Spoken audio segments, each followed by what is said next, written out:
صرف 4 کام کرو اور جنت کما لو۔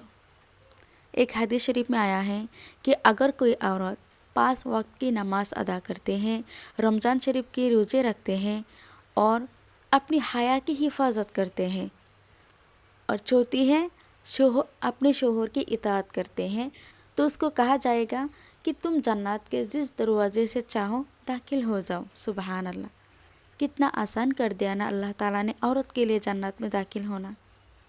تو ہمیں کیا کرنا ہے؟ سب سے پہلا نماز کی پابندی۔ نماز میں کسی طرح کی کوتاہی بالکل بھی نہیں کرنی ہے۔ ہمیں ہر حال میں نماز ادا کرنی ہے، کیونکہ نماز کوئی آپشن نہیں، یہ حکم ہے اللہ تعالیٰ کی طرف سے، جو کہ ہر ایک مسلمان پر فرض ہے، چاہے آپ مرد ہو عورت ہو، سب پر فرض ہے جو بھی بالغ ہے۔ تو ہمیں کیا کرنا ہے؟ ہمیں خود بھی نماز پڑھنی ہے، اپنے شوہر کو بھی نماز کی تاکید دینی ہے، اور اپنے بچوں کو بھی نماز کی تاکید دینی ہے، کیونکہ گھر کی جو مہارانی ہے وہ آپ ہیں۔ تو گھر کی ہر ایک چیز پر آپ کا کنٹرول ہونی چاہیے، آپ کا دھیان ہونی چاہیے کہ آپ کے بچے نماز پڑھ رہی ہے کہ نہیں۔ ہر وقت میں ہر نماز کے ٹائم آپ ان کو تاکید کرو۔ اپنے شوہر کو بھی تاکید کرنی ہے کہ جلدی مسجد میں جا کے جماعت کے ساتھ نماز ادا کرے۔ اگر آپ کا بیٹا ہے تو ان کو بھی مسجد میں جانے کی تاکید کرے، اور اگر بیٹی ہے تو آپ ان کو ساتھ لے کے نماز ادا کرے۔ دیکھیے، ہم دنیا کے لیے کتنا کچھ کرتے ہیں اپنے بچوں کے لیے، اس کی اسکول بھیجنا، ٹفن بنانا، ٹیوشن وغیرہ لینا، جبکہ ہمیں معلوم ہے کہ یہ دنیا کچھ ہی دن کی ہے، کوئی بھی اس میں ہمیشہ رہنے والا نہیں ہے۔ پھر بھی ہم اس دنیا کے لیے بہت کچھ کرتے ہیں، لیکن جو آخرت ہے وہ ہمارے لیے، وہ ہمیشہ کے لیے ہے۔ تو ہمیں سب سے زیادہ کس پر غور کرنا ہے؟ دنیا کے لیے، نہ کہ آخرت کے لیے۔ اور ایک بات، کسی کو یہ گارنٹی نہیں کہ کب تک ہم دنیا میں رہیں گے، تو اس لیے ہمیں کیا کرنا ہے؟ اپنے بچوں کی جس طرح سے دنیا کے لیے فکر کرتے ہیں نا، اسی طرح ہمیں آخرت کے لیے بھی فکر کرنی ہے، کہ اگر ہم مر جائیں یا ہمارے بچے مر جائیں تو ان کا ٹھکانہ کہاں ہوگا؟ جنت میں ہوگا یا جہنم میں؟ یہ سب سے زیادہ ڈیپینڈ کرتی ہے آپ پر، کیونکہ آپ ہی کرتے ہیں اپنے بچوں کی تربیت۔ تو آپ کو خود بھی نماز پڑھنی ہے، اور اپنے بچوں کو بھی نماز کی تاکید دینی ہے، اور اپنے شوہر کو بھی۔ اور دوسری کام ہے رمضان کی روزہ۔ رمضان مہینہ بہت ہی خاص مہینہ ہوتی ہے، جو کہ ابھی گزر گئی ہیں، تو ہمیں رمضان کی روزے رکھنی ہے، کیونکہ یہ بہت بابرکت مہینہ ہے۔ اور تیسری کام ہے حیا کی حفاظت۔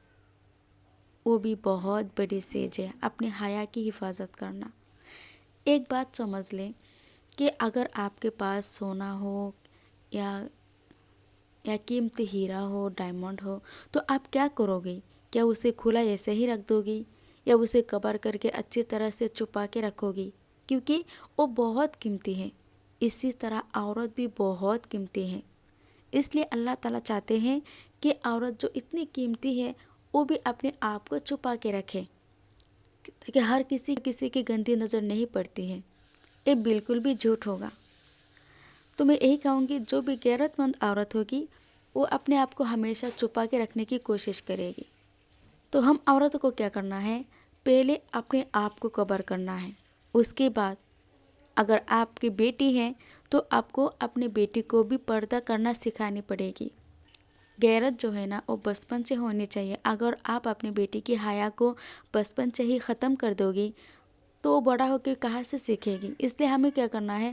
بچپن سے ہی اپنے بچوں کو حیا سکھانی ہے۔ اپنے بچی کو چھوٹا چھوٹا کپڑا نہیں پہنانا ہے، اسے فل کور کپڑا پہنانے کی کوشش کرے۔ گھر میں بھی ہو پھر بھی اسے عادت ڈلوائے کہ وہ اپنے آپ کو کور کر کے رکھے۔ جب وہ بچپن سے ہی اچھی طرح سے اپنے آپ کو کور کرنا سیکھ جائے گی تو بڑے ہو کے آپ کو کوئی ٹینشن لینے کی ضرورت ہی نہیں ہوگی، وہ خود بخود اپنے آپ کو کور کر کے رکھے گی۔ تو ہمیں کیا کرنا ہے؟ بچپن سے ہی اپنے بچوں کو ٹریننگ دینی ہے، اور اپنے بیٹے کو بھی سکھانی ہے کہ اپنی نظر کی حفاظت کرے۔ جب بھی باہر جائے تو کسی کے اوپر گندی نظر نہ ڈالے، اپنی نظر کو نیچے رکھے۔ اور چوتھی کام ہے اپنے شوہر کی اطاعت کرنا۔ دیکھیے، شوہر کا جو مقام ہے نا وہ بہت بڑا ہے، کیونکہ آپ کے گھر کے جو کنگ ہیں وہ آپ کا شوہر ہے۔ اللہ تعالیٰ نے کہا کہ اگر میں کسی کو سجدہ کرنے کا حکم دیتا تو میری بات میں ہر عورت کو حکم کرتا وہ اپنے شوہر کو سجدہ کرے۔ تو اس سے آپ سمجھ لو شوہر کا مقام کتنا بڑا ہے۔ شوہر نام کے جو آدمی ہے نا، وہ آپ کی ہر ایک چیز کا خیال رکھتے ہیں، آپ کی ہر ایک ذمہ داری اٹھاتی ہے، آپ کا کھانا، آپ کا پینا، آپ کا رہنا، آپ کی دوائی، آپ کے بچوں کے جتنے بھی خرچہ، ہر ایک چیز کا وہ دھیان رکھتے ہیں۔ وہ سربراہ ہے آپ کے گھر کا۔ تو اس لیے ہمیں کیا کرنا ہے، اپنے شوہر کی اطاعت کرنی ہے، ان کی بات ماننی ہے۔ اگر آپ کا شوہر جاہل ہے یا ظالم ہے، اللہ تعالیٰ کے حکم سے روکتے ہیں، تو پھر آپ ان کی اطاعت نہ کریں، کیونکہ اللہ تعالیٰ کا حکم سب سے پہلے ہے، اس کے بعد آپ کے شوہر کا حکم ہے۔ دیکھیے شوہر کا عزت سب سے زیادہ ہے۔ گھر میں آپ بھی اپنے شوہر کو سب سے زیادہ عزت کریں اور اپنے بچوں کو بھی سکھائیے کہ وہ اپنے والد کو عزت دے، جس کا جو مقام ہے اسے وہ ملنا چاہیے۔